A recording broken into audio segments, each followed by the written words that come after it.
4 o'clock every day is playtest, which is basically like church. 4 o'clock is the true competitive time when everyone gets in and scrappy. They get the build and they play at their desks or here in the play lab, which we have behind me, and play Halo 5 and we just bang on it. It can definitely get heated at times. Fall back. We have a lot of trash talkers on the team, of course. You know, I'm swearing and cursing and blinding. Halo kind of brings it out of you. And then it also escalates. This guy pulled a scumbag move, in my opinion. Don't take credit for the worst name that came before People get really pissed off and they just start yelling at each other, just having a great time. Let me grab the VR and run all the way over there and give them another one.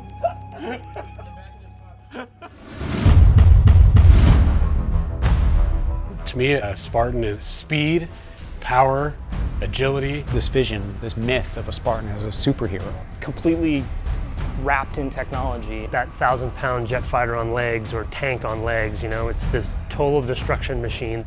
You see Chief coming down out of orbit, hitting the ground and, you know, doing all of that stuff. We want to bring that into the gameplay itself.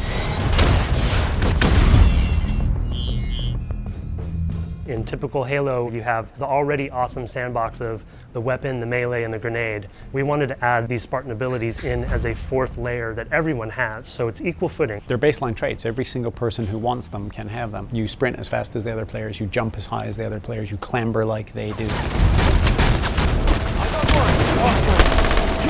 What might end up being one of the most sort of overarching abilities is thruster pack ability. You have these little retro rockets built into your Spartan armor. It can give you a speed boost while you're running, but you can use it in midair. Jump up in the air and I turn my stabilizers on, these jets kick in. You can go back, forward, all directions. We're not really limiting these things, we're actually allowing you to chain them. So for me, the thruster pack is awesome and allows you to do other new moves as well. It actually enhances the thing we call the ground pound, which is dashing down to the ground and creating this kind of shockwave splash effect.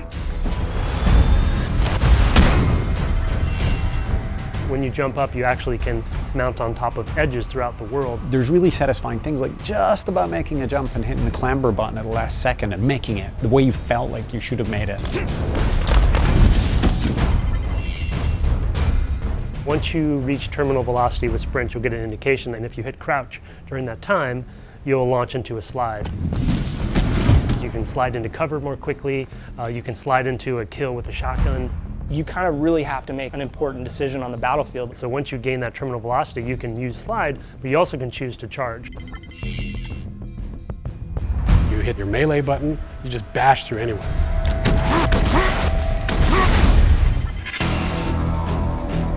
We know like there are people that love sprint and there are people that just feel like sprint has no place in Halo. And so for us, it was about how do we balance that? How do we counter that? Connected it to your shields, so while you're sprinting, your shields don't recharge. If they keep running, their shields will never come back up and somebody else is going to take them down. I think that balance is really interesting.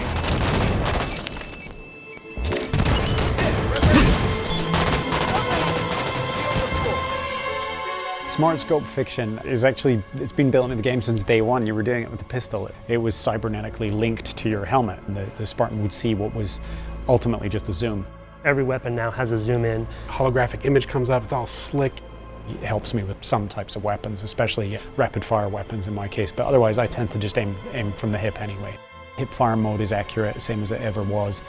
If it becomes such that everybody feels like they have to be using Smart Scope in order to be competitive, then we've broken the game. You're going to use your Smart Scope and zoom in with any weapon, but you also can be de-scoped out of it by the enemy. There are so many different tactics that come into play, and that's something that we've tried to build into all of the abilities for Halo 5.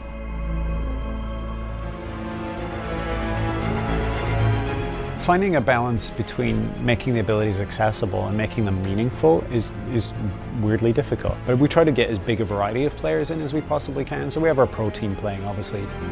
Pro team has been amazing to have. It's a resource I've never had on a team before, where you have such a rabid, vocal community, and then you bring some of them in who are really good at the game. I'm under, 2 above me, 2 above me, 3 above me. They do things that you would never expect. They find any upper hand that they can find in the game, they're going to exploit. And that's good. That's what we want to see, because then we can fill those holes. And so we knew that if we had those people on site, that would make our game so much better because we would have all that knowledge. It's a really good shortcut to good test data.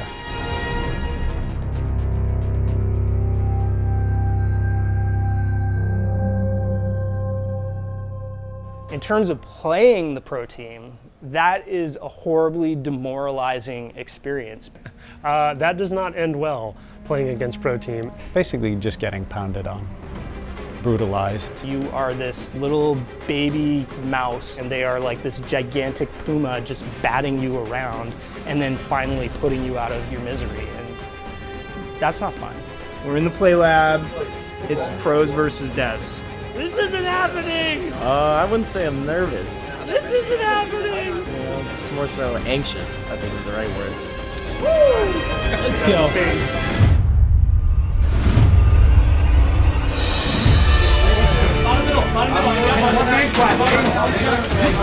One shot pink two. Got him. Or not word. That one pink two. Got him. Got him? Another one in the house. One shot, Josh. Charge him. I got him.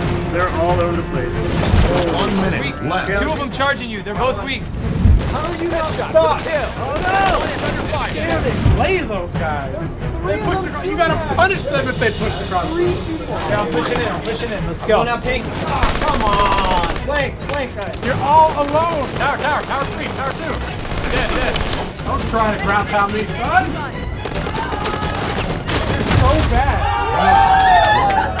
Are you gonna try next time? 1.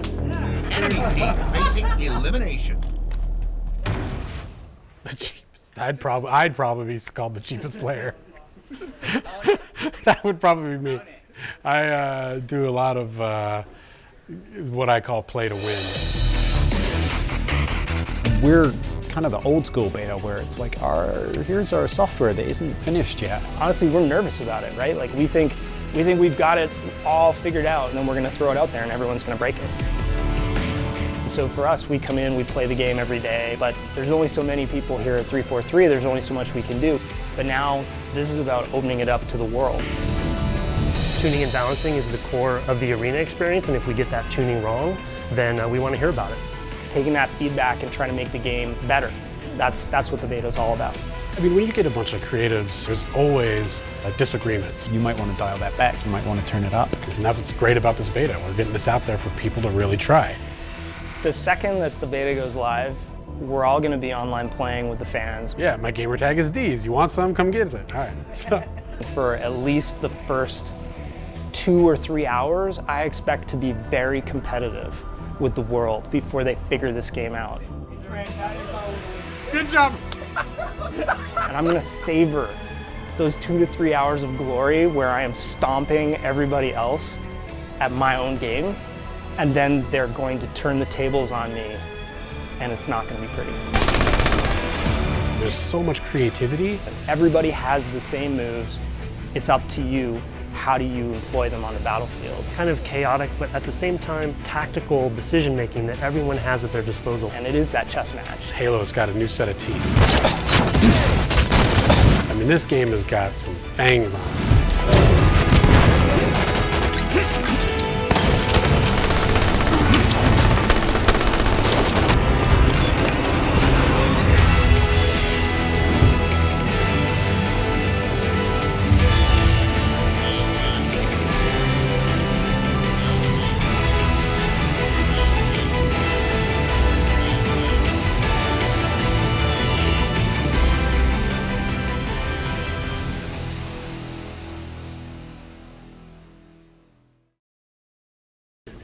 You ready? Have you been practicing? Get on, scrubs.